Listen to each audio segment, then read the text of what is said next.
उन्हाची तीव्रता पुन्हा वाढत असून मुंबईकरांना पुन्हा एकदा वाढत्या उष्णतेचा तडाखा बसणार आहे।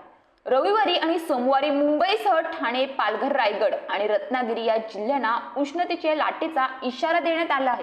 राज्यात अनेक ठिकाणी पहाटे हलकी थंडी आणि दिवसा कडाक्याचे ऊन असल्याचे चित्र दिसत आहे। गेल्या काही दिवसात मुंबईकरांना उष्ण व दमट हवामानाला तोंड द्यावे लागत आहे। हवामान विभागाच्या कुलाबा केंद्रात गुरुवारी 35.3 अंश सेल्सिअस तर सांताक्रूज केंद्रात 35.5 अंश कमाल तापमानाची नोंद झाली। पुढील 2 दिवसात तापमानात आणखी वाढ होणार आहे।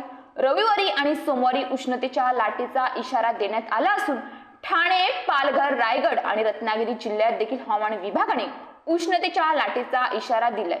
मुंबईसह परिसरातील वाऱ्यांची दिशा बदलली असून पूर्वेकडून येणाऱ्या उष्ण वाऱ्यांमुळे तापमानात वाढ होणार आहे। त्यामुळे दुपारी उन्हाचा तडाखा सहन करावा लागेल। या काळात तापमानात 35 ते 38 अंशापर्यंत चढण्याची शक्यता आहे। दरम्यान मुंबईतील किमान आणि कमाल तापमानात सातत्याने बदल होत आहेत। त्यातच रविवारी आणि सोमवारी उष्णतेच्या लाटेचा इशारा देण्यात आला आहे। त्यामुळे मुंबईकरांना योग्य ती काळजी घ्यावी लागेल।